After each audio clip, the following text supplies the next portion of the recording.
En el 2013 saltaron las alarmas a nivel mundial cuando Alemania pidió a la Reserva Federal de Estados Unidos devolver su oro. Y desde Washington, de una forma muy diplomática, se negaron a hacerlo. ¿Recuerdas quiénes conforman la Reserva Federal? Exacto, como te conté en la primera parte de esta serie, en esta entidad aparecen nombres como Rothschild, Rockefeller, Goldman Sachs o Morgan.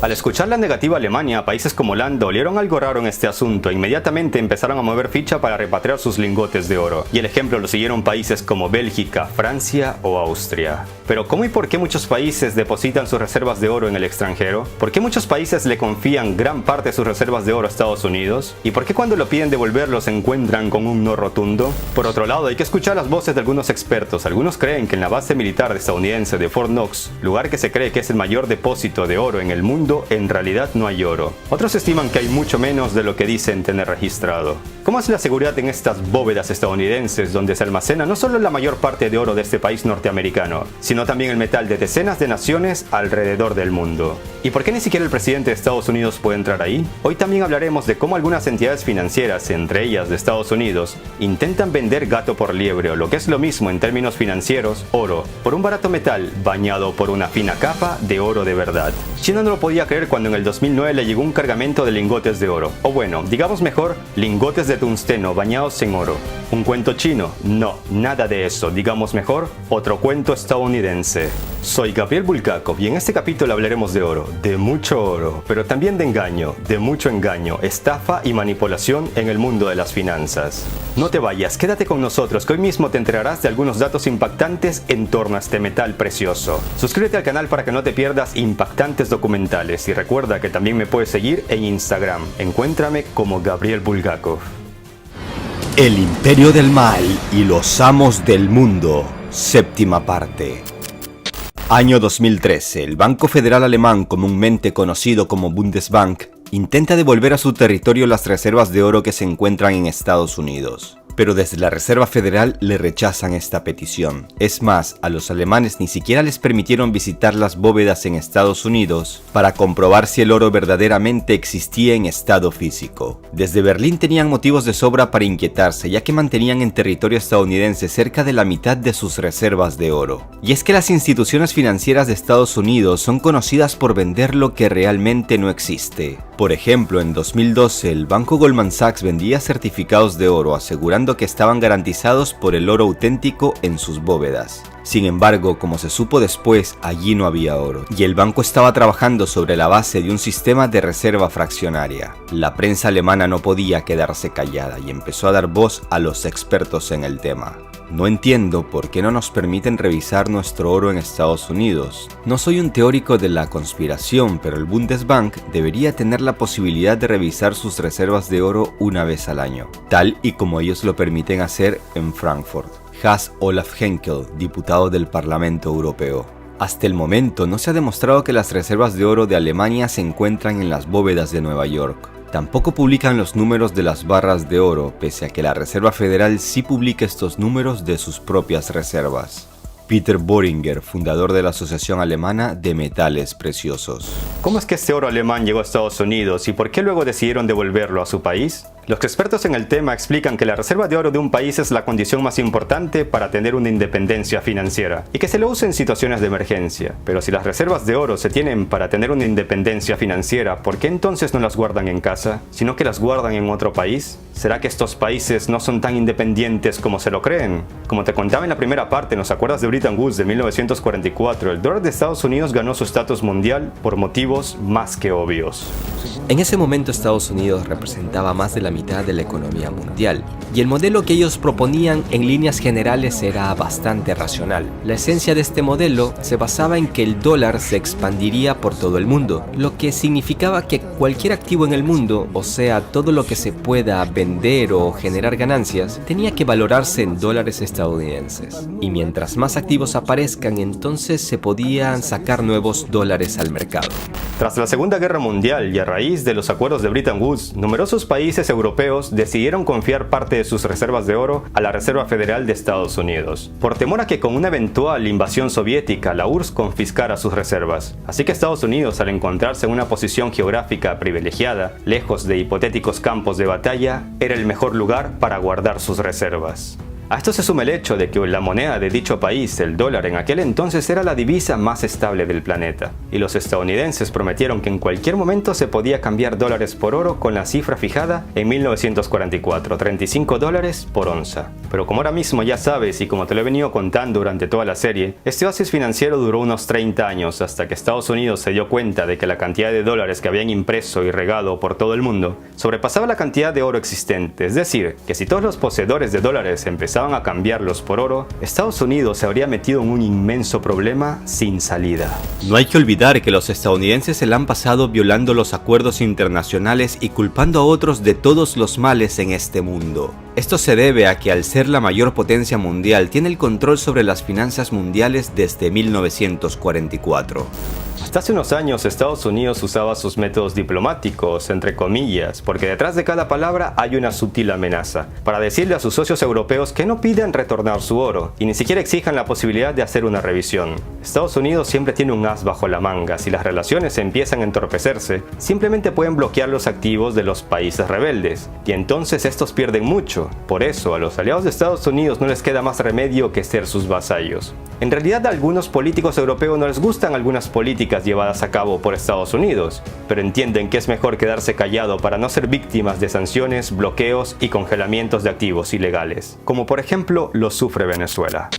Los estadounidenses guardan muy bien nuestro oro, no tenemos motivos para desconfiar. Intentaban cambiar los ánimos algunos políticos alemanes. Desde el punto de vista de Estados Unidos es muy beneficioso tener el oro de otros países en su territorio, ya que esto demuestra el poder de Estados Unidos para tener el control financiero.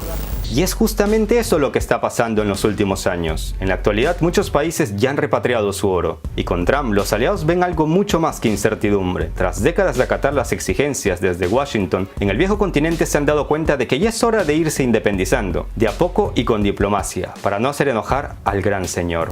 Holanda, junto con otros países vecinos, repatriaron sus reservas de oro hace un par de años. Y Alemania, después de tanta lucha, logró repatriar su oro desde Estados Unidos a mediados del 2017. Pero mientras estos países estaban entretenidos en una lucha por repatriar su oro, Rusia estaba comprando oro de manera impulsiva. Muchos analistas estiman que desde Moscú presagian una crisis global y con una gran reserva de oro podrían salir a flote durante los días negros. Por otro lado, comprar oro cuando este está a bajo precio es la estrategia más simple en el negocio de la compra-venta, ya que sería un gran negocio en el futuro al poder venderlo a un precio mucho más elevado. Cuando los europeos se dieron cuenta de esta jugada rusa, Putin ya estaba comiendo caviar y entonando canciones a sus anchas.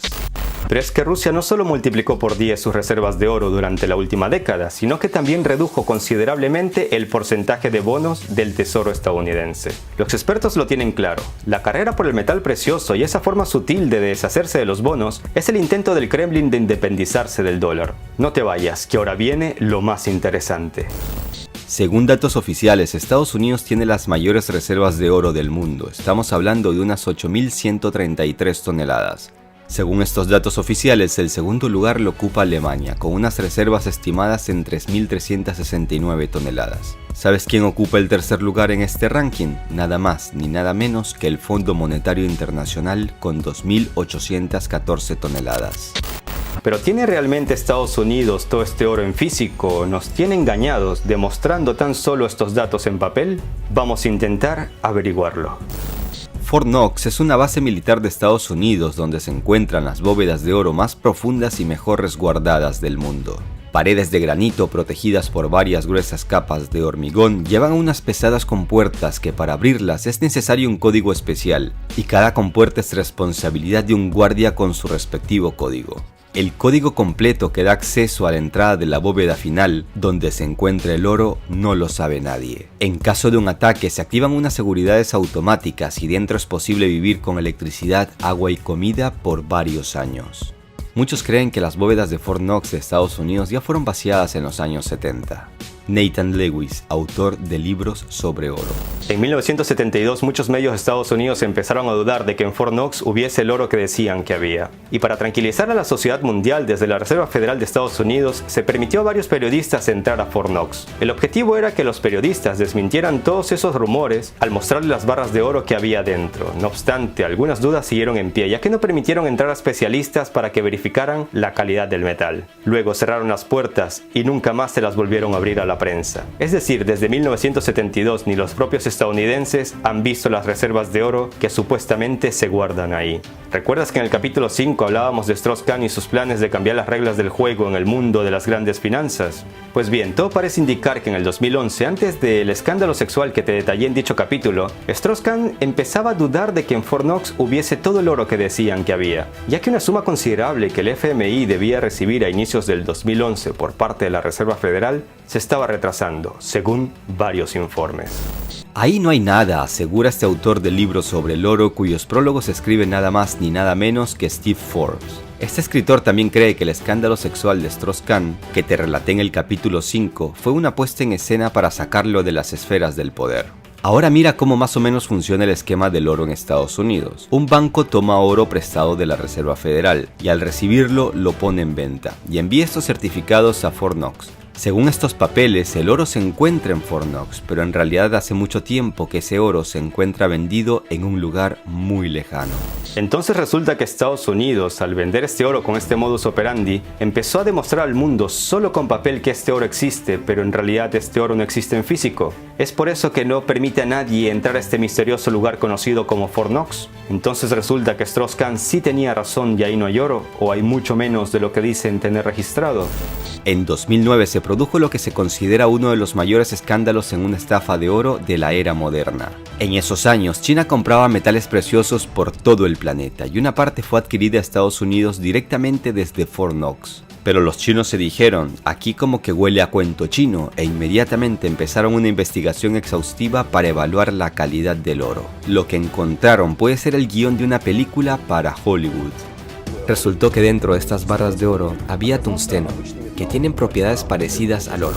El tungsteno es un metal que tiene casi la misma densidad que el oro, pero es mucho más barato. Esa historia china ha incrementado la credibilidad de los rumores sobre el oro falso, que circula últimamente en el mercado global. Se especula que en el contexto de escasez mundial de oro, los reguladores utilizan supuestos lingotes de oro, que en realidad son solo tungsteno dorado. Según el periodista Rob Kirby, a finales de la década de los 80, cerca de 1,5 millones de lingotes de tungsteno de 400 onzas de peso fueron fabricadas en Estados Unidos. Posteriormente, 640,000 lingotes de tungsteno dorado irían a parar a Fort Knox, una de las principales bóvedas estadounidenses. ¿Una estafa? Por supuesto, pero ¿qué se puede hacer con el estafador si está muy bien armado? Se preguntan muchos expertos. ¿Ahora entiendes otro motivo de por qué el presupuesto militar de Estados Unidos es de 610,000 millones de dólares? Lo que representa una cantidad mayor que la de los 7 países juntos que le siguen en el ranking. No obstante, hay quien ve estos hechos del tungsteno dorado con escepticismo.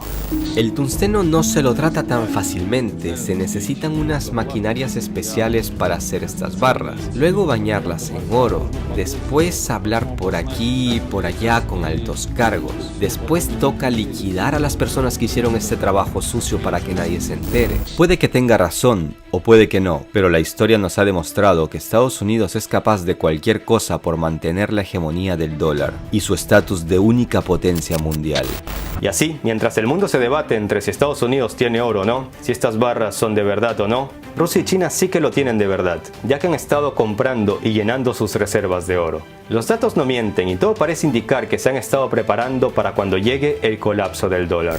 Soy Gabriel Bulgakov. En el siguiente capítulo hablaremos de los sencillos métodos de Estados Unidos para saquear los recursos de los países con gobernantes muy débiles, que se venden por unos cuantos billetes verdes. Sí amigos, hablaremos en concreto de cómo Estados Unidos hace lo que quiere en América Latina. Estos métodos son muy sencillos y se reflejan en reportes financieros fraudulentos, manipulación de elecciones, sobornos, extorsiones y asesinatos. Es probable que sea uno de los capítulos más reveladores de esta serie. Y cómo no, uno de los más esperados. Será una bomba. No olviden suscribirse al canal, dale like al video para poder llegar a más gente y déjame tu opinión en los comentarios. Si bien no respondo a todos, sí que los leo todos. Recuerda que puedes seguirme por Instagram. Hagan el bien sin mirar a quién. Un abrazo a todos. Hasta la próxima.